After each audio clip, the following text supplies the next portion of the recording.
Bigay ng Diyos sa atin, no? Of course, by His grace, not by our works. Sa Kanya ba? Thank you ba? At so we should be thankful sa Panginoon every day. Pagkagising natin pa lang, pagpasalamat na natin ang buhay na pinagkaloob sa atin, bago matulog, we can remember ang pagkilos ng Panginoon sa ating buhay. Atin mong babalikan ang Proverbs chapter 3, familiar verses, especially sa simula 5 and 6. But extend natin hanggang verse 12, Proverbs chapter 3, 5 to 12, sapagkat yan naman talaga ang magkakagrupo dyan. So, ang ating ginawa last time ay nag-focus tayo sa pangunahing utos dito na magtiwala sa Panginoon ng buong puso natin. And the rest of the passage, habang binabasa natin ito, hanapin ninyo. May mga utos dyan na sinabi po ang Panginoon na magbibigay po sa atin ng mas malalim na pagkaunawa kung anong ibig sabihin ng trust in the Lord with all our heart. Tumayo po tayong lahat at basahin po natin ang Proverbs 3, 5 to 12. Maiksi lamang po ito at magsama-sama na ho tayo sa pagbabasa. Proverbs 3, 5 to 12. Basahin po natin ang lahat ng mga verses na ito. Ano po? Handa, basa. Sa Panginoon ay buong puso kang magtiwala at huwag kang manalig sa sarili mong pangunawa. Sa lahat ng iyong mga lakad, siya iyong kilalanin at itutuwid niya ang iyong mga landasin. Huwag kang magpakapantas sa iyong sariling mga mata, matakot ka sa Panginoon at sa kasamaan ay lumayo ka.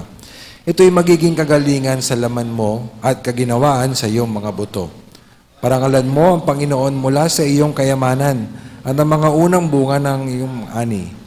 Sa gayo'y mapupuno ng sagana ang iyong imbakan at aapawan ng bagong alak ang iyong mga sisidlan. Anak ko, ang disiplina ng Panginoon ay huwag mong hamakin at ang kanyang saway ay huwag mong itakwil. Sapagkat sinasaway ng Panginoon ang kanyang minamahal gaya ng ama sa anak na kanyang kinalulugdan. Amen. Tayo po mag-pray. Lord, may you bless the reading of the Word and also ang pangangaral ng God's Word. Lord, kami po nagsusumamo sa iyo na gamitin niyo po ito sa aming buhay para mas lalo namin maunawaan kung ano pong ibig sabihin na magtiwala sa iyo at bakit po namin ito dapat gawin. Pagpalain niyo po ang mga salitang mahasik at tulungan niyo po kaming maging alerto. Piliin namin na sumubaybay sa mapapakinggan namin at bigyan niyo po kami ng puso na mapagkumbaba at handa po tumanggap na po mga salita. Pagpalain niyo po mga sandaling ito. Ito po ang aming hinihiling in Jesus' name. Amen. Puna po tayo.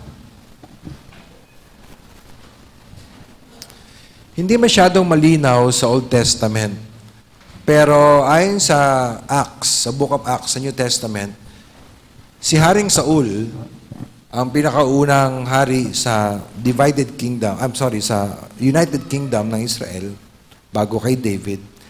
Ang sabi sa atin sa New Testament, siya ay naghari ng 40 years. Matagal yon.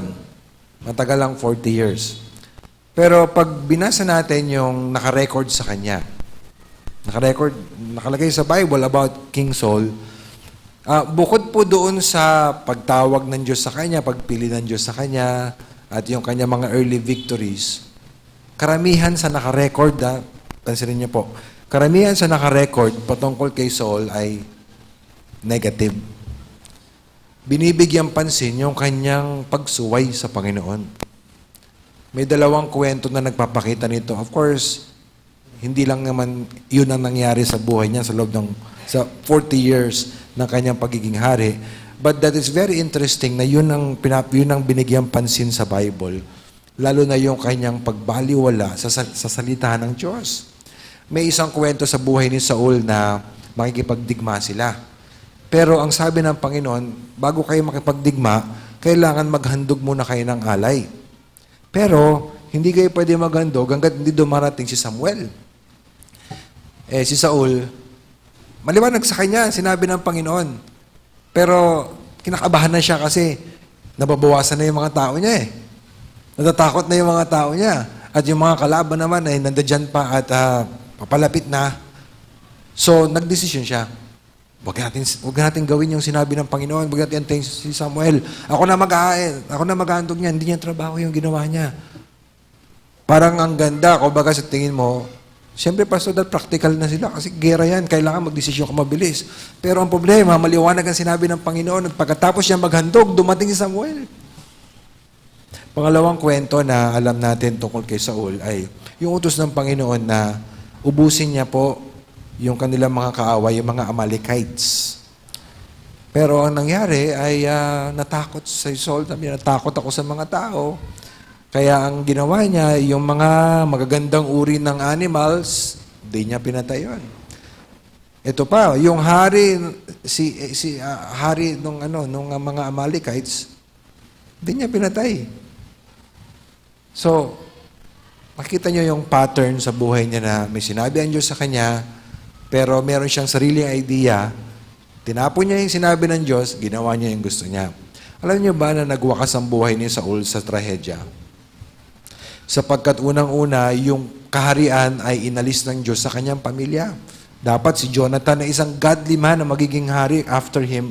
Pero nawala iyon dahil sa kanyang ginawa. Pangalawa, dahil din sa kanilang mga ginawa, ay natalo ang Israel sa digmaan. Natalo ang Israel at nakuha ang ark. And hindi pa yon. Alam niyo ba paano nagwakas ang buhay ni Saul? Siya po yung nagpakamatay. Kakalungkot po, Kalungkot ang nangyari sa kanya. Now, makikita natin dito na hindi talaga happy ending, walang happy ending every time na baliwalain natin ang salita ng Panginoon. Akala lang natin masaya, akala lang natin na parang mas maganda yung nangyayari sa buhay natin. Pero, mga kapatid, every time na ating isantabi ang sinabi ng Panginoon para sundin yung gusto natin, mapapahamak talaga tayo. Ang ating pong tema ngayon, at nagsimula tayo last week, ay wala nang mas wise na desisyon sa buhay, kundi ang magtiwala sa Diyos at sa Kanyang salita. We may think na maganda ang paraan natin, mas makikinabang tayo sa gusto nating gawin, or parang mas may sense. Parang mas madali ang gusto natin. Pero mga kapatid, wala na po tayong ibang pinaka-wise na gagawin sa buhay, kundi pagtiwalaan natin ng Diyos. Yung sinabi ng Panginoon sa atin ay atin pong ilagay ang ating buong confidence na ito ang best, ito ang dapat. Ngayon, ang ating goal po, mga kapatid, sa pag-aaral ay mula sa text natin, magkaroon tayo ng mas malalim pang pagkaunawa sa pagtitiwala sa Diyos. Kasi minsan, ang mga tao, mabilis mag-claim ba, ako I trust God. Pero yung pagtitiwala ba sa Diyos, deklarasyon lang ba yan? Makikita natin na hindi po. Na meron pong epekto sa buhay natin, hindi lang sa loob, kundi sa labas, kung tunay po tayo nagtitiwala sa Diyos at sa Kanyang mga salita. So, ang first goal natin, magkaroon ng mas malalim na pagkaunawa kung anong ibig sabihin na magtiwala sa Panginoon ng buong puso natin. And then, the second, maybe next week natin ito mapuntahan, ay bakit nasabi, Pastor, na best decision sa buhay ang magtiwala sa Panginoon? Well, because may sinabi rin dito sa binasa natin, kung makikita po ninyo, ang pattern ng binasa natin, may utos, tapos merong blessing. May paliwanag kung bakit. Lord willing, next week, titignan natin yan. But our focus today, doon pa rin sa una, ano ba yung sabihin ng trust in the Lord with all your heart? Sinabi natin noong nakaraan na ang ating section, ang ating passage, Proverbs 3, 5-12, ay nasa introduction talaga ng Proverbs. Na Proverbs chapter 1 hanggang chapter 9, ini-encourage ni Solomon na get wisdom, nasain ninyo na magkaroon kayo ng karunungan galing sa Panginoon. So, para i-encourage ang mga bumabasa, hanapin yung karunungan ng Panginoon, ibig sabihin yung kakainan na magpasya ka na sa paraan madulugod ng Diyos, tinasabi niya kung anong ibig sabihin, paano ka mapapakita mo ang wisdom. Okay? Paano mo malalaman kung may wisdom ka o hindi? Ano bang qualities? Ano bang characteristic ng wisdom? At sa Proverbs 3, 5-6, 5-12, ang ang pinaka-contribution ng passage na yan, doon sa goal ni Solomon na encourage tayo to desire wisdom ay sinabi niya na wisdom, ito ay pwede mong i-define din or kasama dito yung pagkitiwala sa Panginoon. Okay, that's wisdom. If you trust God, that is one way of having wisdom sa buhay, magtiwala ka sa mga sinabi ng Panginoon. So, ano po ang mga puntos na tinalakay natin last week? Okay, diba? Main point natin, what does it mean? Anong ibig sabihin na magtiwala tayo sa Panginoon at sa Kanyang salita with all of our heart? Well, sabi doon sa passage, di ba, tignan po natin yung verse number 5. Sabi diyan, sa Panginoon ay buong puso kang magtiwala. Okay? So, hindi lang basta maniwala ka sa Diyos, kundi magtiwala ka sa Kanya. Hindi lang basta magtiwala, kundi magtiwala with all of your heart. Kaya ang ating first sub-point last week, ang pagtitiwala sa Panginoon, yung dumidepende ka sa Kanya at sa Kanyang salita ng walang pag-alinlangan. So, hindi yung merong tayong mga reservation or 90% ng kitiwala tayo sa Panginoon. Hindi. Trusting God is depending on the Lord without any reservation. Yun talaga ang pagkitiwala, di ba? And then, sinabi rin sa text natin, ayan, at huwag kang manalig sa sarili mong pangunawa. Ang pagkitiwala sa Panginoon, ibig sabihin nun, ang iyong pagkitiwala ay wala sa iyong sarili, kundi nasa Panginoon. No?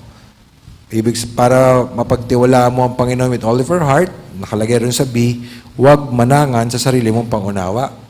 No, kasi kung papairalin mo yung sarili mong understanding, kahit na laban ito sa salita ng Panginoon, ibig sabihin, wala tayong tiwala sa sinabi ng Diyos. Andun yung ating kumpiyansa sa ating sariling idea.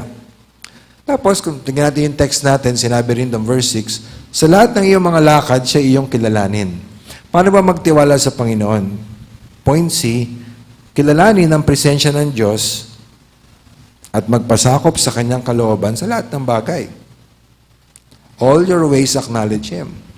No, pag gagawa tayo ng desisyon, huwag na natin isipin na tayo lang ito.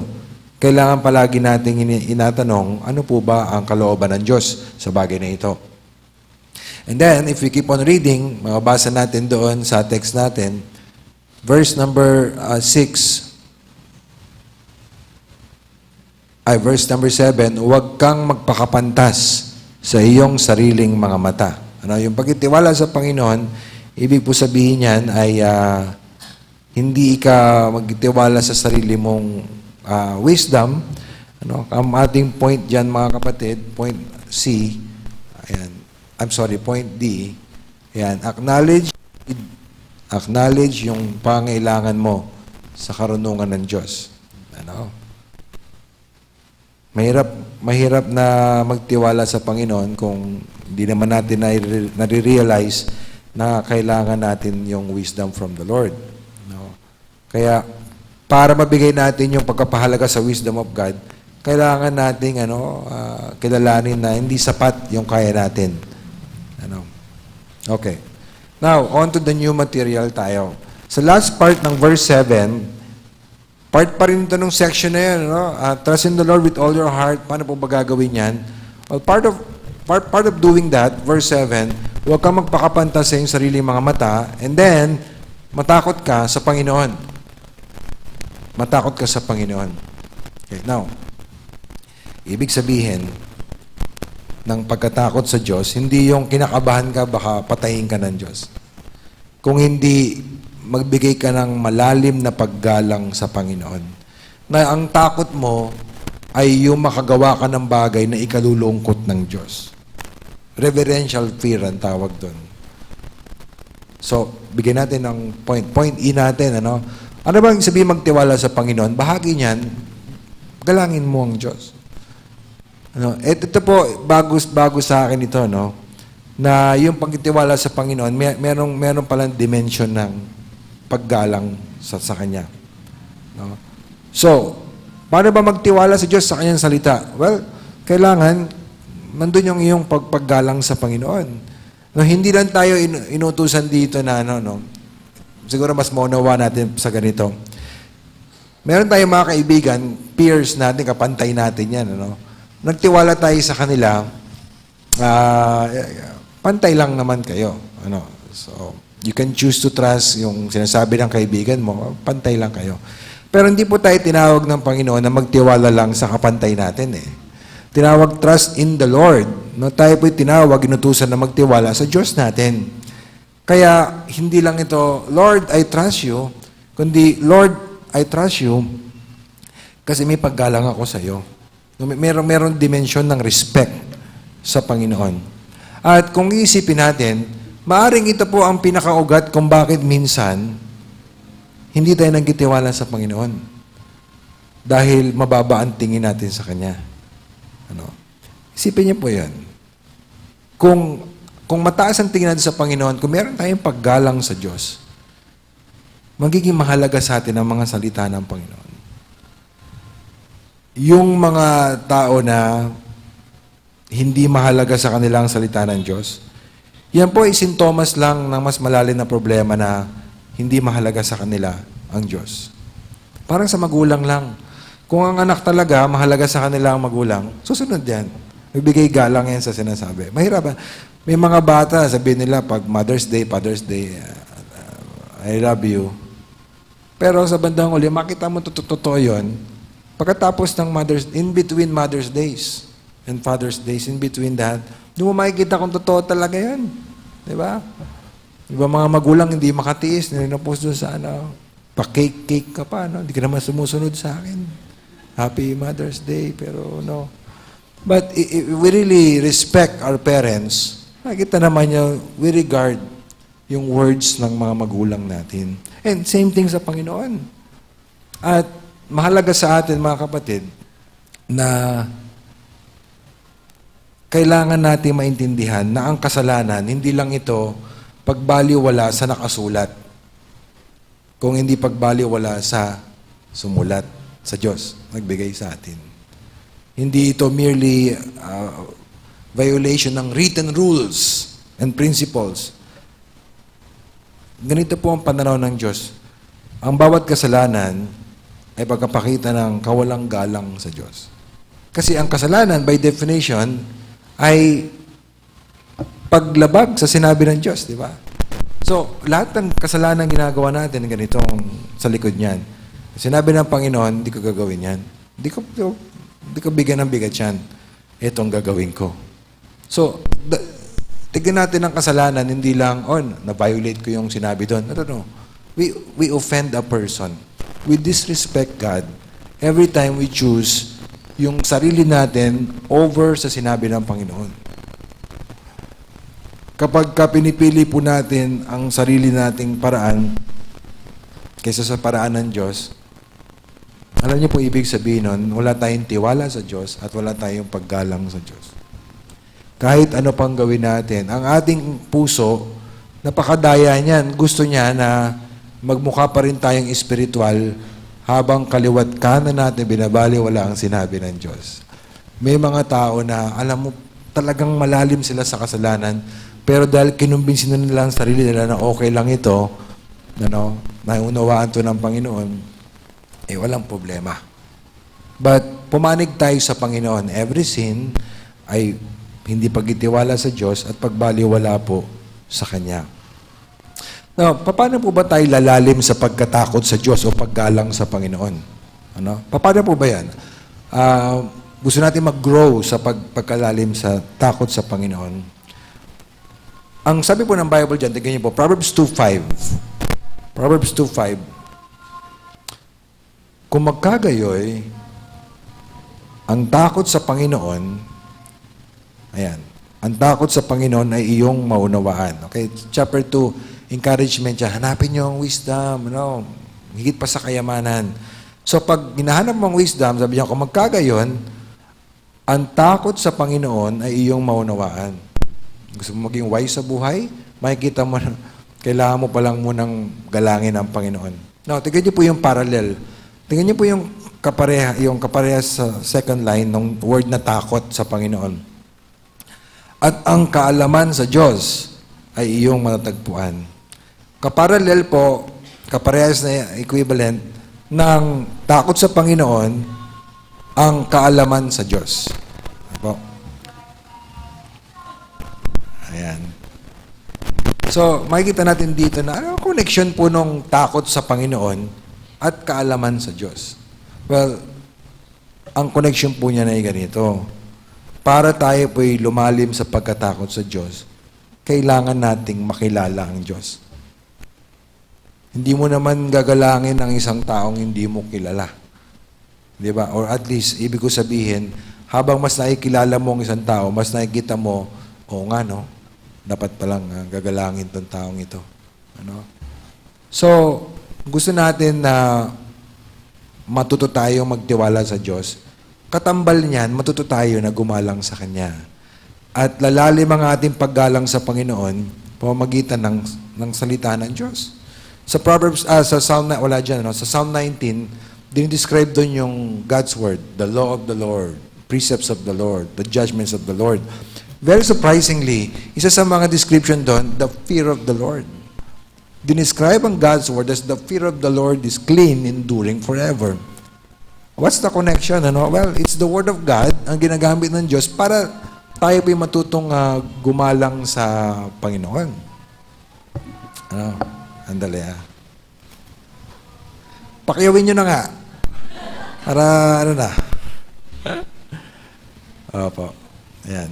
So, ibig po sabihin, kung gusto natin na maging mas lumalim ang respect natin sa Panginoon, kailangan tayo magbasa ng God's Word. Because ang God's Word, pinapakilala sa atin kung sino ang Diyos. Diba? Tayo mga anak, tinuturuan tayo bilang mga maliliit na gumalang sa magulang, pero nung nagkakaisip na tayo, sana, no, nagkakaisip tayo, mas nakikita natin, dapat pala talagang galangin ng magulang. Kung biruin mo, wala pa tayong malay, ang dami na ng sakripisyo sa atin, di ba? At hanggang ngayon, sila ay nagsasakripisyo para sa atin. So, habang nakikilala mo yung magulang mo, mas, oo nga, no, mas lumalalim ang respect mo sa kanya. Dati, pwersahan pero ngayon kusang loob na kasi nakilala mo na ang nanay mo, ang tatay mo. So, ganun din sa Panginoon. The more we open up the Word of God, nakikita natin, ganito pala ang Panginoon. Ganito pala ang ginawa ng Diyos, no? Ganito palang patient ang Diyos sa atin. Ganito palang mapag-ibig ng Diyos sa atin. Di ba? Lalalim ang pagmamahal mo sa Panginoon habang nakikilala natin siya. Kaya kung tayo nag-struggle na magtiwala sa Panginoon, isipin mo kung sino siya. Balik ka sa salita ng Panginoon. Balikan mo ang sinasabi ng Biblia. Kung anong ginawa ng Diyos sa iyo, sa kabila ng kung sino siya at sa kabila ng kung sino tayo. Yun ang maglalagay sa atin sa dapat nating kalagyan na magtiwala sa Panginoon. We respect the Lord. We give that respect and trust sa Panginoon magkasama because nakikilala natin ng Diyos. Natunayin ko po kayo, kapag ang isang tao ayaw magtiwala sa sinabi ng Diyos, ibig sabihin nun, hindi niya nire-respect ang Panginoon. Bakit ganun? Well, hindi niya kilala ang Diyos. Hindi niya kilala ang Diyos. Well, Pastor Christian siya. Yeah, hindi niya kilala ang Diyos sa paraan na dapat niyang makilala ang Panginoon. Yun ang problema natin. Kaya napakahalaga na tayo po ay merong, kung paano tayo kumakain araw-araw, sana ganoon din tayo na naglalaan ng oras sa God's Word. Well, anong goal ng God's Word? To check lang, chapter 1 tapos na. The goal of God's Word is to know God. Makilala ang Panginoon. And that's how, yun ang pag-pray natin, Lord, help me to know you as I read this chapter. Sana mas makilala ko po kayo. Yan, hanapin natin. Yun ang isulat natin, i-record natin sa mga natututunan natin. So, ano ibig sabihin to trust in the Lord with all your heart? Well, matakot ka sa Panginoon. Yung trust, totoong pagtitiwala sa Panginoon, meron siyang dimension ng paggalang sa Diyos. Okay, verse 7, last part. Konektado pa rin, kasama rin ito, no? Dahil sa principle ng parallelism, at sa kasamaan ay lumayo ka. Okay. Trusting God, paano yun? One way is to fear God. Matakot ka, gumalang ka sa Diyos. Pag ang tao totoo may paggalang sa Panginoon, paano mapakita yon? At sa kasamaan ay lumayo ka. One way we show that we trust God ay minamahal natin yung mga minamahal niya at kinamumuhian natin yung kanyang kinamumuhian. So point F, tumalikod ka tumalikod sa kasamaan. Turn away from evil. That is how you measure. Magtitiwala ka ba sa Panginoon? Tignan mo. Yung mga pinagbabawal niya, ginagawa mo ba? Diba? Yung mga bata, ganun din. Kung talaga may tiwala siya sa atin, madali lang kasing sabihin na, anak, ubusin mo yung ice cream. Madali lang sa kanilang gawin yon. Ubusin mo yung cake, ha? Madali lang sa kanilang gawin yon.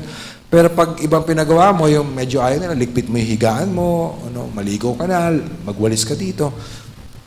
Doon mo makikita kung talagang nandun yung kanilang pagtitiwala sa iyo. At pag may pinagbawal ka, anak ha, bawal kang kumain ng ganito ha, bawal kang maglaro maghapon ng ganito ha, bawal kang lumabas ha, doon mo makikita if kung talagang may tiwala sa iyo ang bata. Now, ganun din pala, no? Gusto mong i-thermometer ang spiritual life mo patungkol sa pagtitiwala mo sa Panginoon, huwag mo lang tignan kung ginagawa mo yung mga dapat. Tignan mo din kung hindi mo ginagawa yung mga bawal. Now, hindi tayo tawag dito, nabubuhay sa do's and don'ts lang, May relationship tayo sa Diyos, eh. Sabi ng iba, kayo mga Baptist kayo, daming bawal sa inyo. Okay, bawal sa atin kasi may pinagbabawal talaga sa Bible, eh. Kasi iba na yung Panginoon natin, yung mga bawal sa atin, kung ano yung bawal sa Kanya.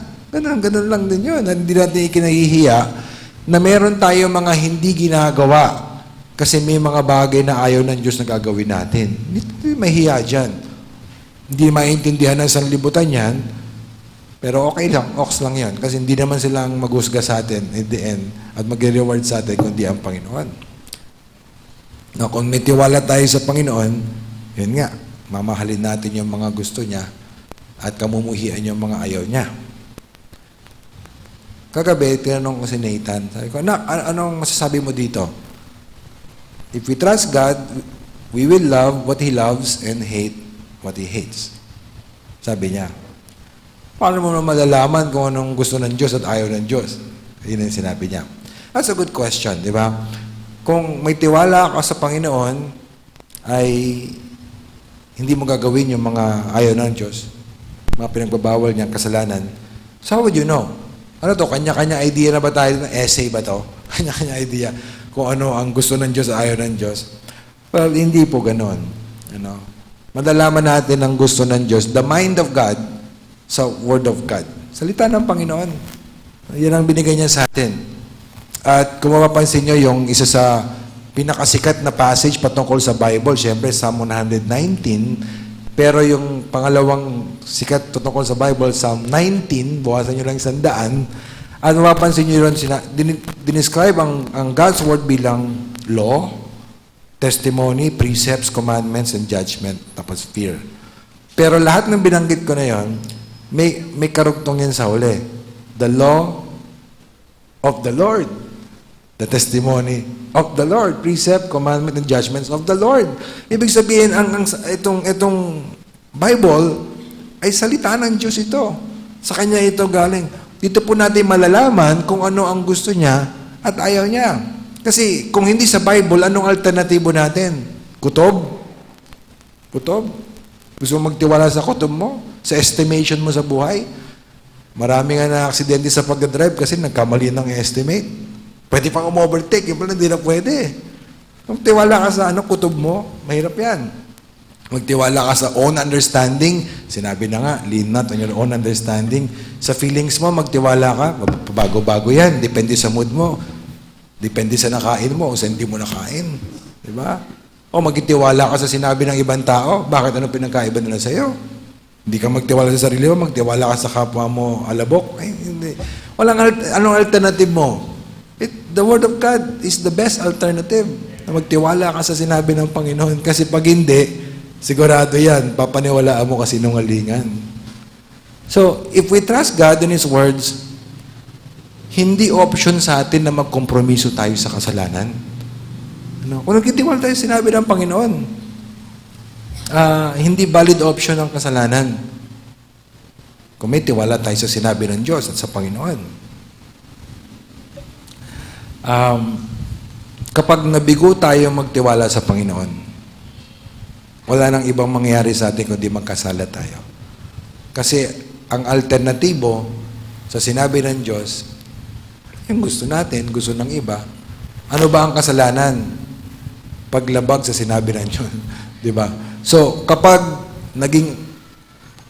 hindi na tayo nagtiwala sa Panginoon, sigurado to, mauuwi tayo sa pagkakasala. Example, Exhibit A, si Eva. Si Eva, ating pinakananay. Di ba? Hindi siya pinagtiwalaan yung sinabi ng Panginoon sa kanya eh. Ano nangyari sa kanya? Nahulog talaga siya sa kasalanan. Buhog sa katauhan. Ganoon ang nangyari. Marami tayong example sa Bible ng ganyan. Sinabihan ng Diyos, pinili na baliwala yung sinabi ng Diyos, talaga magkakasala. Walang ibang, hindi mo pwedeng baliwalain ang sinabi ng Diyos at manatili kang inosente. Hindi pa pwede. Mahuhulog talaga sa kasalanan. It takes trust in God and His Word to turn away from evil. Isipin mo yan, ha? Kapag pinili mo na, ayoko ng kasalanan, ayoko gawin yung mali, ayoko lumabag sa utos ng Diyos, ano para magawa mo yun, kailangan, ibig sabihin, ang loyalty mo at pagkitiwala mo na sa sinabi ng Panginoon. No, maraming gumagawa niyan, parang maganda, parang masarap, parang masaya, pero ito sinabi ng Panginoon hindi ko gagawin. So it takes trust in God and His Word para magawa natin ang kalooban ng Panginoon. Alam niyo po kung bakit? Kasi minsan, ang kasalanan may pleasure. Magbibigay sa iyo ng saya, ng sarap, ng ligaya, temporarily.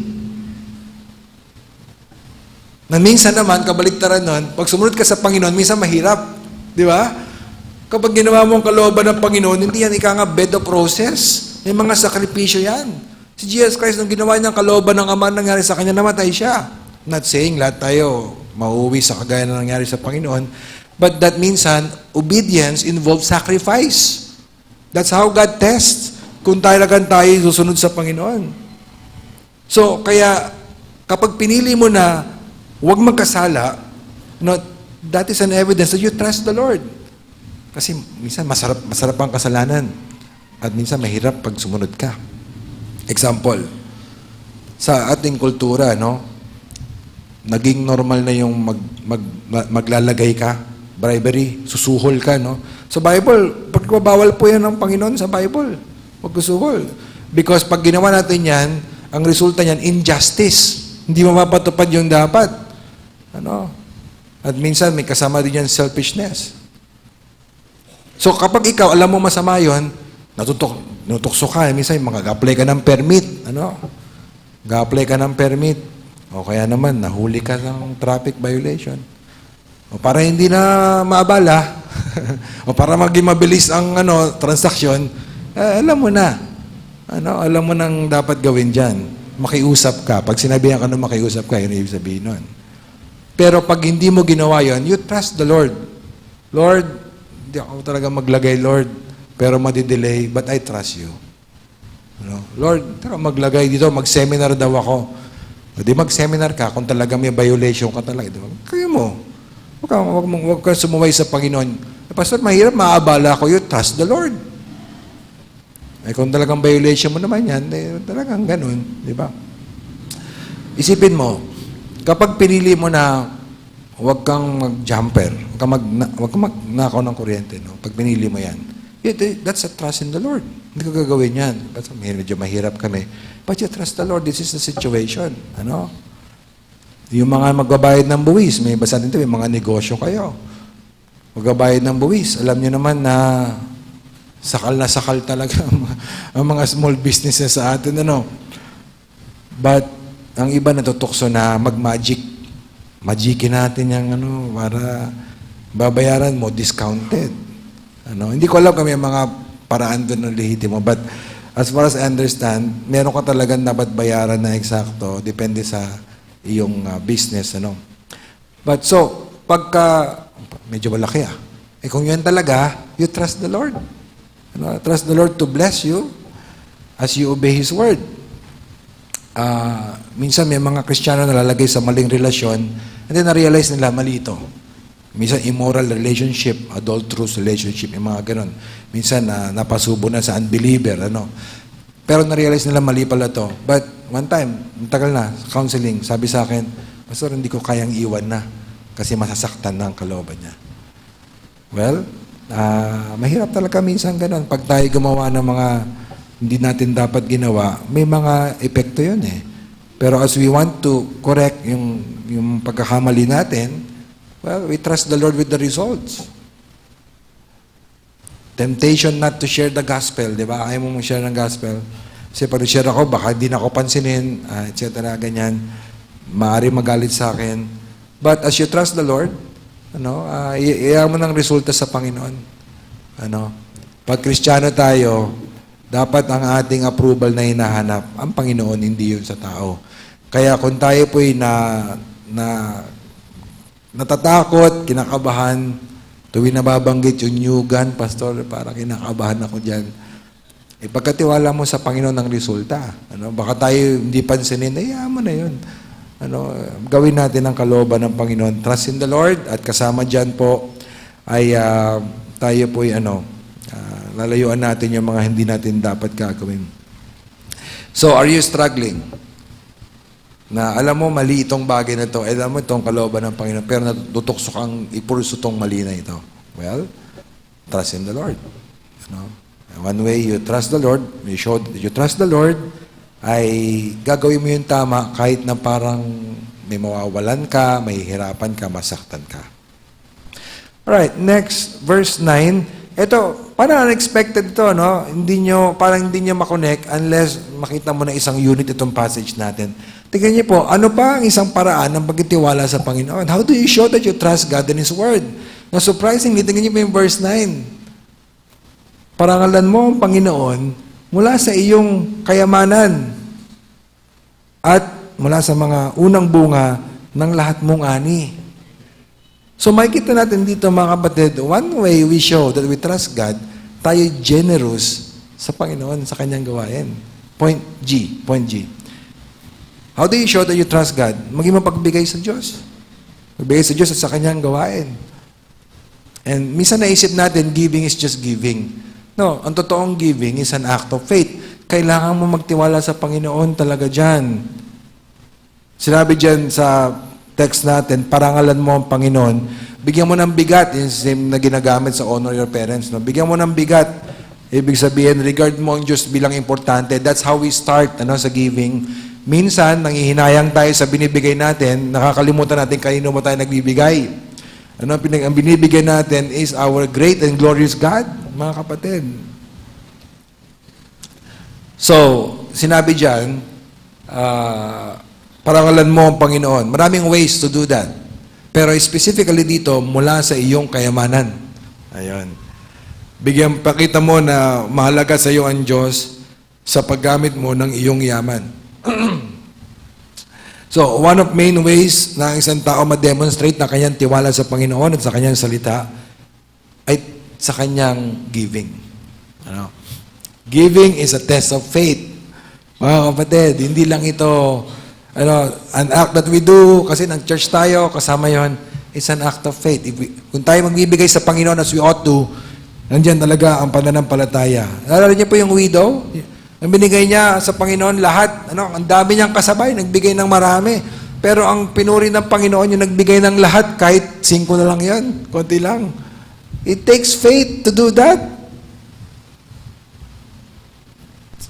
And it takes faith kasi may mga pangako ang Diyos na nagbibigay. Di ba? May pangako ang Panginoon sa nagbibigay. At ang mga pangako ng Panginoon, para maging encouragement sa iyo yan, kailangan mong piliin na paniwalaan yan. God has, may promise talaga ang Panginoon sa mga magkaloob. Halimbawa, 2 Corinthians 9:6. 2 Corinthians 9:6. May principle na sinabi dyan. At ito ang ibig kong sabihin na nag-aasik ng bahagya ay mag-aani rin ng bahagya. Konti tinanim mo, konti aanihin mo. What's the context? Giving. Helping yung mga ibang believers na sa ibang lugar. Giving to the Lord. At ang nag-aasik na sagana ay mag-aani rin ng sagana. Niwala ka ba dyan? Sinabi sa Philippians 4:19, marami dito nagkiklaim. Pero hindi alam ang context. Si Pablo, sinuportahan siya ng mga Philippian believers kahit wala nang support sa kanya.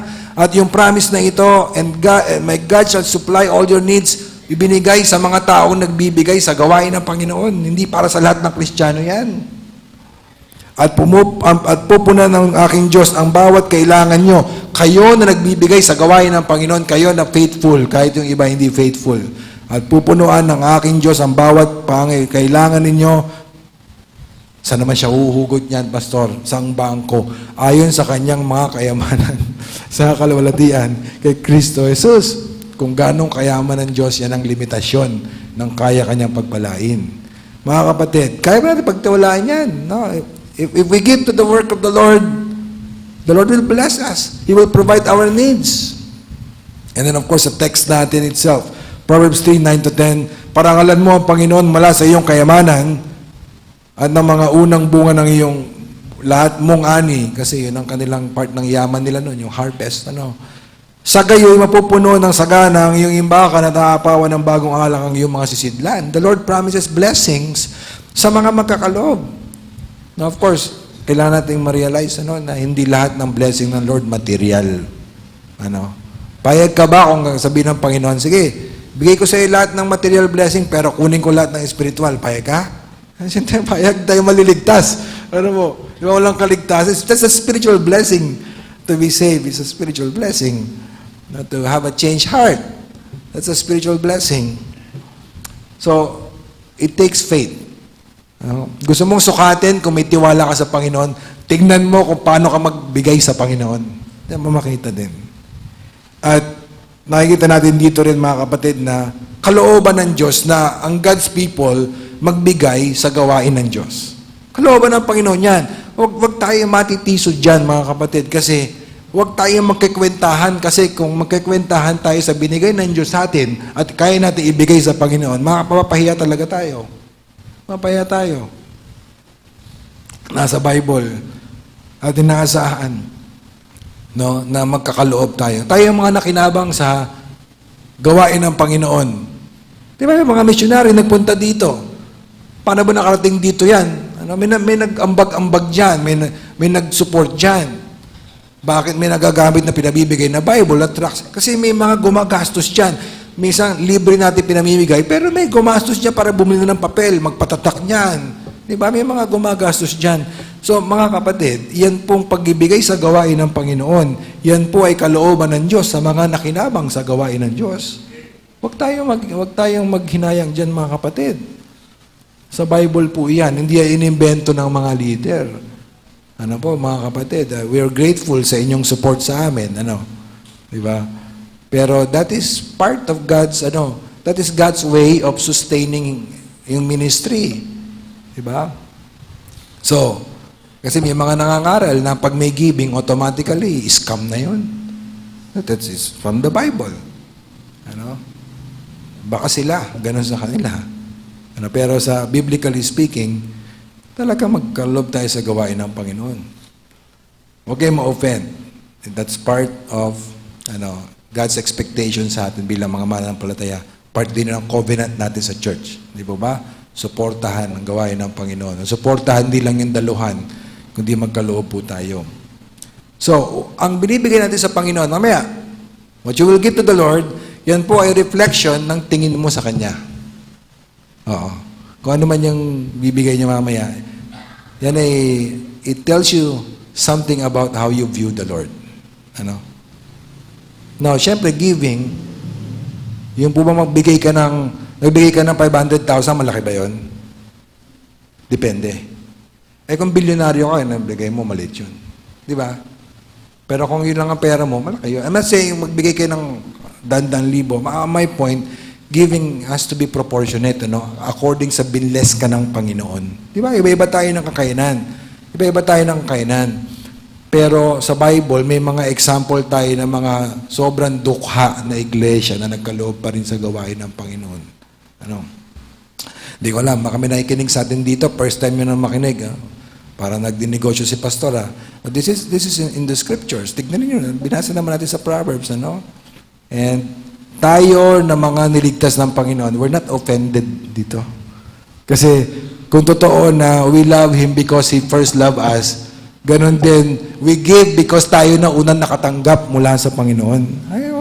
Huwag tayong magkwentahan, dahil ang Panginoon labis-labis ang ibinigay sa atin. It takes faith to give generously sa Panginoon at sa kanyang gawain. Kasi, mabawasan mo eh. Mabawasan mo yung pera mo. Teka muna, pera mo ba talaga yan? Steward ka lang, di ba? Katiwala lang tayo. It's the Lord's money. But, nonetheless, to give to the Lord means may mawawala ang portion talaga sa'yo. And it takes faith to trust the Lord. Nagbigay ka. May iba, nagbibigay yung iba, minsan hindi na nagbibigay kasi nga may mga pinaglalaanan, gano'n. Pero, again, we should have a plan na magkaloob sa gawain ng Panginoon. So, to believe God's promise, it takes faith. So, trusting God and His Word, hindi lang ito basta, profession, makikita yan how you use your money. Giving shows our faith or lack of faith. Pagtitiwala natin sa Panginoon na kanyang salita ay masusubok sa ating pananaw at practice patungkol sa pagkakaloob sa gawain ng Panginoon. Okay. Alam nyo, bakit minsan hindi tayo makapagbigay sa Panginoon? It is not minsan an issue of lack of resources, but lack of faith. Isipin niyo po yan. Pag tayo po may mga pag-agam-agam sa pagkakalob sa Panginoon, baka ang problema hindi wala kang maibigay, kundi hindi mo kayang magtiwala sa Panginoon. Na pag nagbigay ka, susustain ka ng Panginoon. God will provide for you.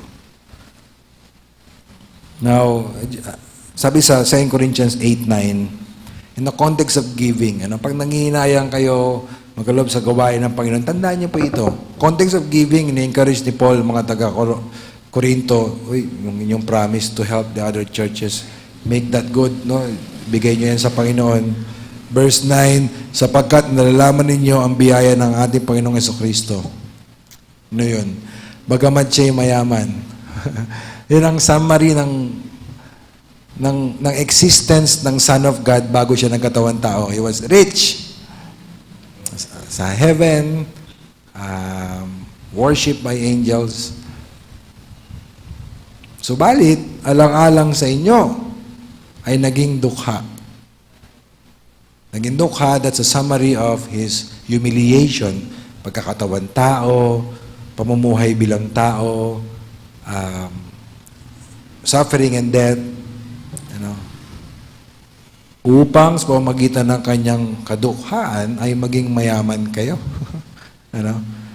So, ibig sabihin, bago mo isipin na magkakalob ka sa Panginoon, nanghihinayang ka, una ka ng pinayaman ng Diyos dahil kay Jesus Christ. Spiritually, na-save ka.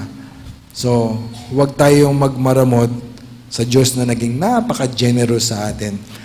To the point na ibinigay niya, hindi pera, not silver and gold, or precious gems, but His very blood, the very life of God. Yun ang binigay niya sa atin, that we, through His poverty, might be rich. Now, pag dinisregard natin ang God's Word, ano mangyari sa atin? Paluin tayo ng Panginoon. Pag pinalo tayo ng Panginoon, it takes trust. Kailangan magtiwala ka sa Kanya during time na tayo pinapalo din ang disiplina ng Panginoon. And minsan, wala namang kasalanan. Hindi ka tayo pinapalo ng Panginoon, but God, dinidisiplina tayo ng Lord in a sense na tinitraining tayo ng Panginoon. Di ba? May trials na dumarating sa atin. It's not because may particular sin involved, kagaya ni Job. Di ba? Di naman dahil sa nagkasala siya, kaya nangyari sa kanya yun. But it was a testing of his faith. So dumarating minsan ang palo ng Diyos, minsan ang disiplina ng Diyos, ang training ng Diyos sa atin, trials. At it takes faith, Kailangan tayong magtiwala sa Panginoon, tayo man ay pinapalo ng Diyos o tayo man ay tinitraining ng Diyos. Ngayon, tingnan nyo. Yung last part, sandali ito. Yung last part ng text natin, verses 11 and 12. Tingnan nyo kung ano ang isa pang way to trust the Lord. Anak ko, ang disiplina, pwedeng pagpapalo, ang ibig sabihin niyan. Ang disiplina ng Panginoon ay huwag mong hamakin. At ang kanyang saway, pagkatuwid ng Panginoon, ay huwag mong itakwil. Okay? So, ano pong part ng pagtitiwala sa Panginoon? Last point natin dito sa first point, then we continue next week. Magpasakop sa pagpapalo at pagsasanay mula sa Diyos. Submit to God's chastening and training. Doon mo rin pala mapapakita ng pagtitiwala mo sa Panginoon. Kasi di ba nga minsan may iba na pinapalo ng Diyos, nagre-rebelde sila. Ayaw nila magpasubmit sa disciplining hand of God. May iba naman na sinusubok ng Panginoon, lumalayo sa Panginoon. Because they cannot trust the Lord. Kung talagang mabuti ka, bakit mo papahintulot sa akin na mangyari ito? Kung talagang kay Diyos na makapangyarihan, bakit wala man lang kayo magawa para tugunan ang aming mga pangailangan? So, makikita niyo mga kapatid, may measure po natin yung ating pagtitiwala sa Panginoon o kakulangan nito, anong response natin pag pinapalaw tayo ng Diyos? Anong response natin kapag tayo po ay tinitraining ng Diyos? Binibigyan niya tayo ng mga pagsubok sa buhay. Sometimes, kailangan natin ng pagsubok. Kailangan natin ng palo at pagsubok to motivate us to obey sa Panginoon, di ba? May trials, may merong pagkapalo. So, I don't know, meron mo sa atin dito, kasi pag Kristiyano ka at pinapalo ka ng Diyos, alam mo talaga yan sa heart mo. Are you submitting? By repenting, Lord, hindi na po yan ang direksyon ko, ito na po. By waiting on the Lord, by enduring yung pagkapalo sa inyo ng Panginoon, or are you becoming bitter sa Panginoon? Trust in the Lord. You express trust in the Lord by submitting sa discipline ng Panginoon sa iyo, sa pagkapalo ng Panginoon sa iyo. Or maybe you're under trial. Walang kasalanan involved, but sinusubok ka ng Panginoon, trust in the Lord. Si Job, di ba? Gusto niya makipagdebate sa Panginoon. Gusto niyang kausapin ng Panginoon. Kaya ng problema, wala mamamagitan sa amin. Sabi niya, but in the end, what won it para sa kanya? Anong naging dahilan, naging victorious si Job? He trusted in God. Na alam ng Panginoon patakbuhin ang creation. That's faith. So maybe ikaw under trial ka, ang dami nangyari sa pamilya, ang dami nangyari sa personal life mo, ang dami nangyari sa business mo, sa mga relationships, may mga problema, mga relationships, pero hindi naman ikaw ang dahilan, ang daming gulo. Maybe God is testing you. That's an opportunity na mapakita mo na may tiwala ka sa Panginoon. How? Na huwag kang lumayo sa Panginoon. Diba? Sa pag lumayo ka sa Panginoon, you failed the test. Pag lumayo ka sa Panginoon, hindi ka mag-grow. You trust in the Lord. That's your opportunity para mag-grow ka ng spiritual muscles. Di ba? Pag mayroong mga ganyan, pagkakataon yan to trust in the Lord. Kumbaga ito, theoretical lecture. Yun naman practical. Di ba? Kaya ka tawag doon pagsubok. Kasi ito, tinuturuan tayo ng Panginoon, pero gusto niya na makita natin kung susunod ba tayo o hindi.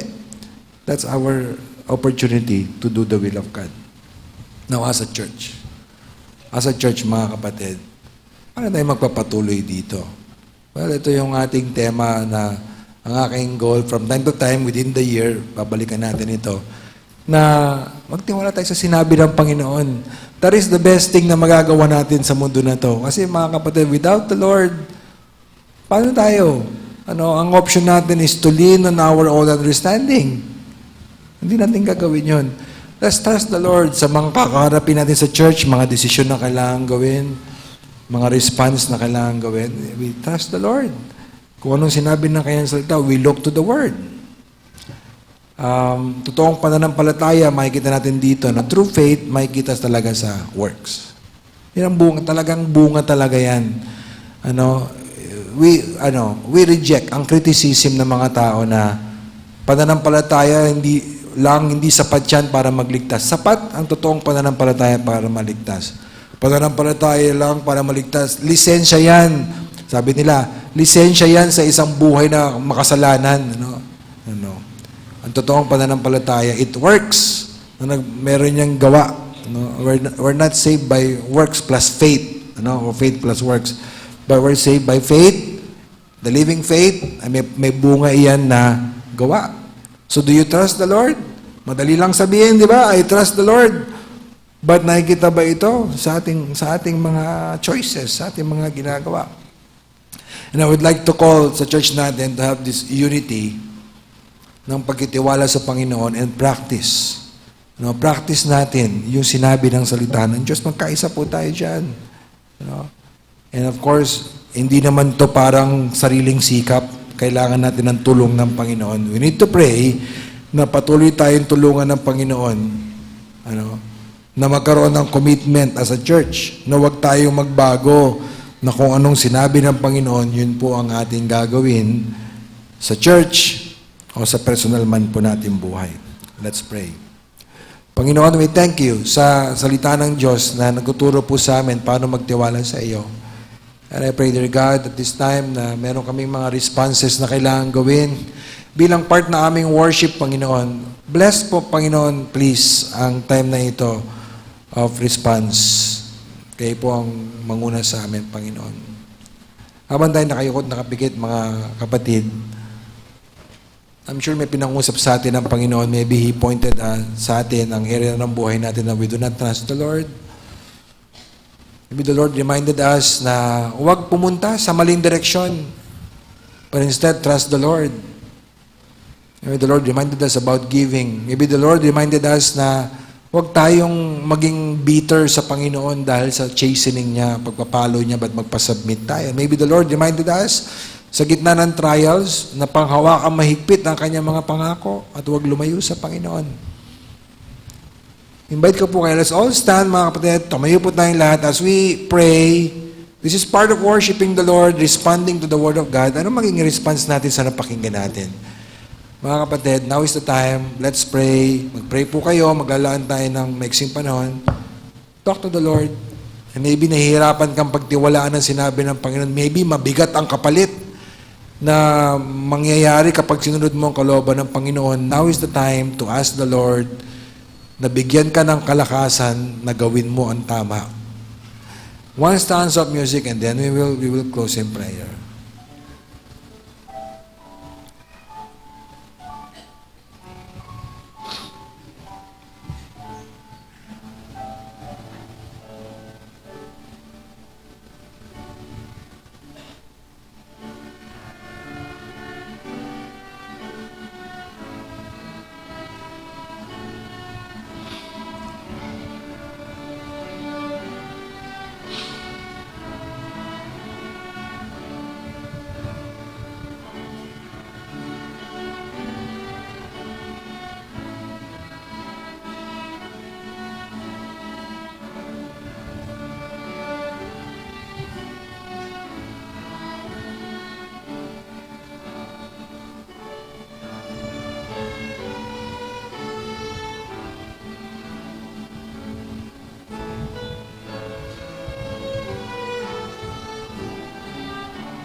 Amen. Tayo po mag-pray. Dear God, salamat po sa preaching ng God's Word.